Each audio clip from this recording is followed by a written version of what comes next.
Lesson 2. A Parent's Guide to Staying Sane. Parents, in this lesson, you'll learn what colleges look for in an application, what to ask your child's guidance counselor, and what really happens in the admissions office. Students, you should also watch this video. There's a lot for you, too. Parents are sometimes more involved than their children in the admissions process. It's okay to get involved, but remember, it's your child who will be attending college, not you. You might be thinking, but I'm the one paying for it. True, your child should accept the fact that sometimes parents get involved and become a bit anxiety-ridden. But it's also about letting your child take ownership of the process and do well in high school, complete the applications, write the essays, and meet with his or her guidance counselor. Talk with your child about college in the same way you talk about any other serious topic. Important issues to discuss might include scholarships and financial aid, the maximum distance you want him or her to go, and how far he or she wants to go away to college, and the importance of grades and hard work. The college admissions process has changed considerably in the last several decades, and many colleges have become very selective. More students than ever are graduating from high school, and an even higher percentage are attending four-year colleges. Because of this, it's important for parents to know what to expect and when. It's also important to set goals and realistic expectations, and even enjoy the process. Remember, this should be seen as an exciting milestone for you and your child. Key factors in gaining admission today. Supporting your child's academic success. It should come as no surprise that strong academics are of critical importance when admissions officers evaluate applications and make decisions. Of course, there are other factors considered beyond grades, including geography, race, athletic ability, community service, extracurricular involvement, artistic ability, if applicable, essays, standardized test scores, and letters of recommendation. But often it comes down to 4 years of hard work to prove to admissions officers that your child can handle the academic rigors. Highly selective colleges. To gain admission to a highly selective college, grades are the most important evaluative criterion. It is also possible that freshman grades will be overlooked. Some top colleges outright claim that they do not consider them. After that year, however, grades must be excellent for your child to stand a shot at being admitted to a highly selective college. Grades should also be in a curriculum that is considered to be among the most rigorous or challenging offered at your child's school. If the high school offers, say, 10 advanced placement or honors courses, then admissions officers won't expect your child to have taken all of them. They will, however, be looking to see if he or she has taken courses that rival other top students in the graduating class. The ideal is to take the most challenging curriculum that your child can handle, but not at the sacrifice of good grades. On the application, your school's guidance counselor will rate the rigors of your child's curriculum in comparison with all other college-bound members of the senior class. Because of this, it is important that your child have a similarly challenging course load as the other top students, and to have done well in those courses. Work with your child's guidance counselor to optimize both rigor and grades. Less selective, selective, and competitive colleges.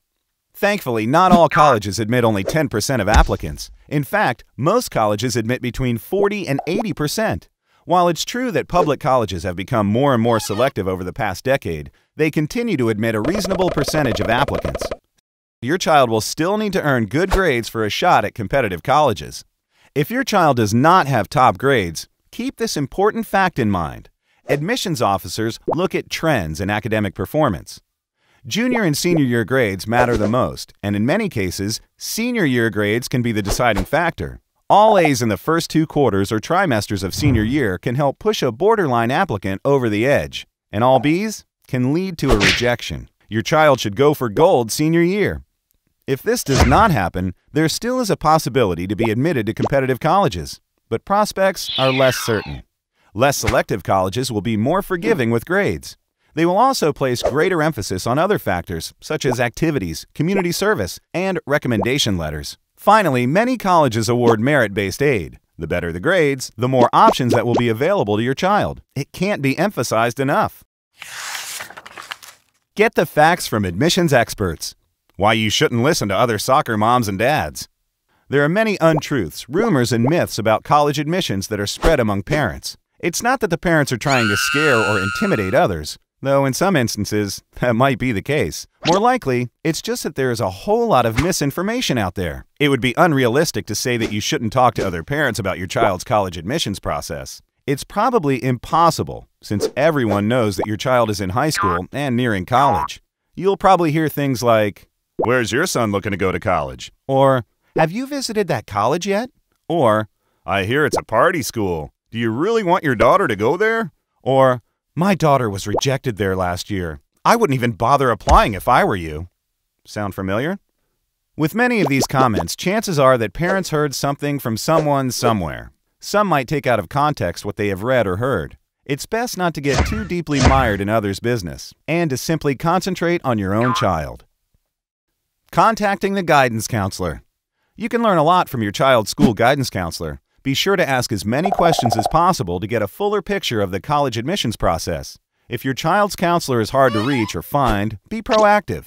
Seek out another school counselor for answers, or utilize EqualApp for personalized support. You should ask your school guidance counselor for your child's high school profile, or look for it online.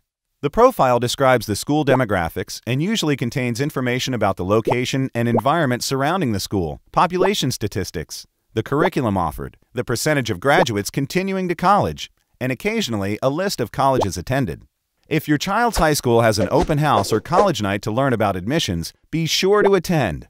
There you can learn if there's a maximum number of colleges that students can apply to, whether your high school administers the PSAT, when to ask for letters of recommendation, and other important details pertaining to the process.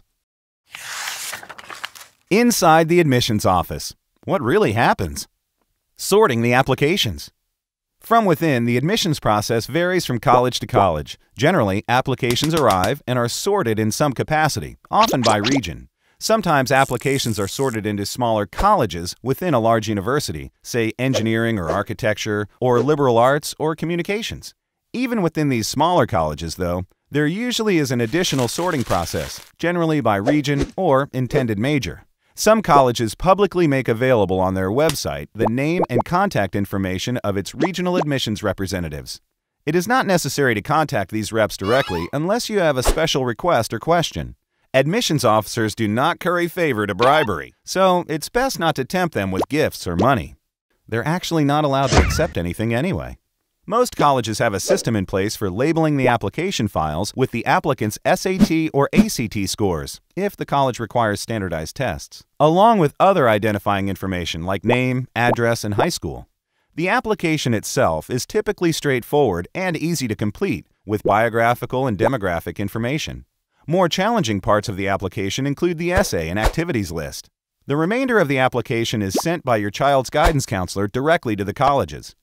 This includes a student assessment, a letter of recommendation, and 1 or 2 other letters of recommendation from teachers. See Lesson 7 for application details. Who reads applications? Admissions officers range in age from 22 to, say, 70 or so. It's impossible to know who will be reading your child's application. Is it a recent alumnus of that college or a young alum of a similar college? Someone who has a master's degree in education and has read admissions applications for 15 years? A physics professor emeritus who likes to help out in the admissions office. If we were to stereotype an admissions office, it would look something like this. There would be many more women than men. Most would be socially and politically liberal, and most would be between 23 and 50 years old. Then again, there are many admissions offices that don't fit this mold. For example, at some colleges, there are mainly men on the admissions staff, and at others, the group might be very politically conservative. It's a bit risky to assume that you know who will be reading applications from your region. So your child should not try and cater his or her application or essay to a specific individual. Instead, your child should simply be him or herself. Whittling down the numbers. The actual reading process varies from college to college. Does the college hire readers with master's degrees or PhDs? Or do most readers have a bachelor's degree?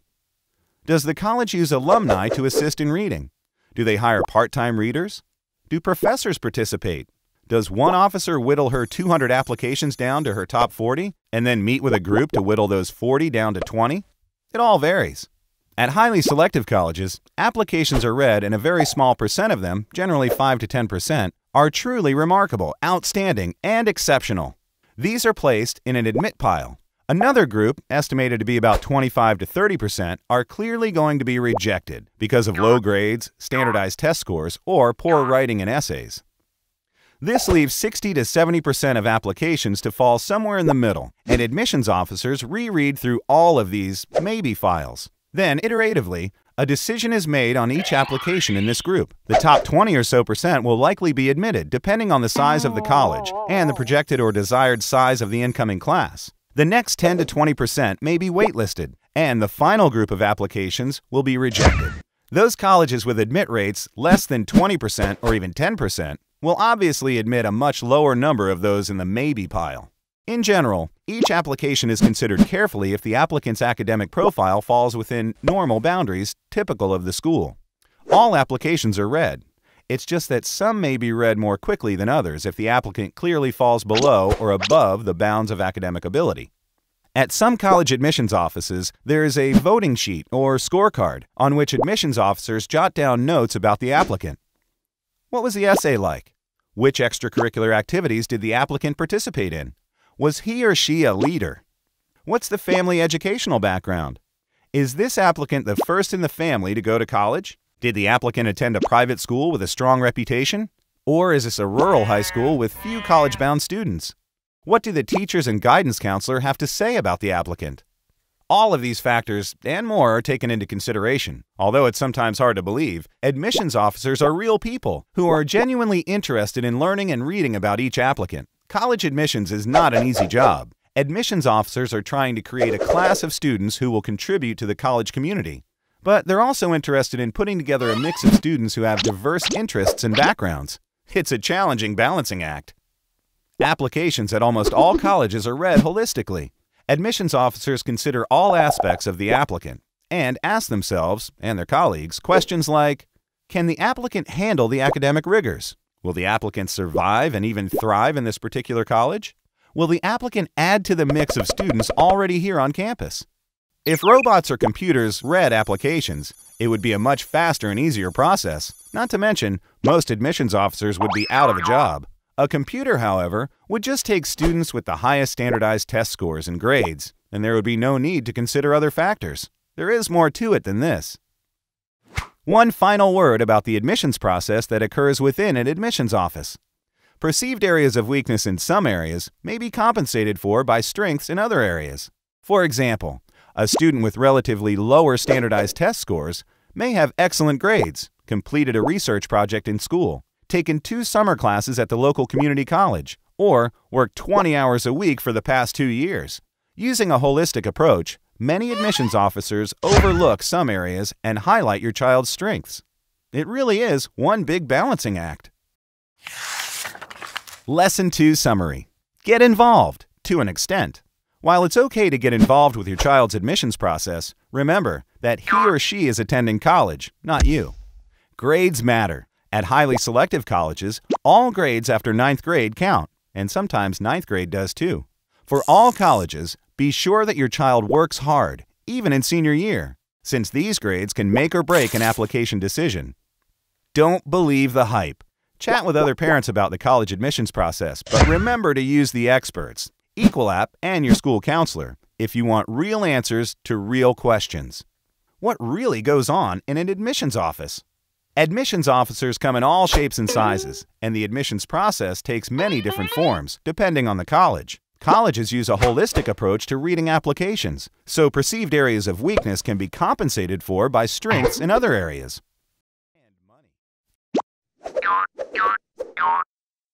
EqualApp. Apply smarter.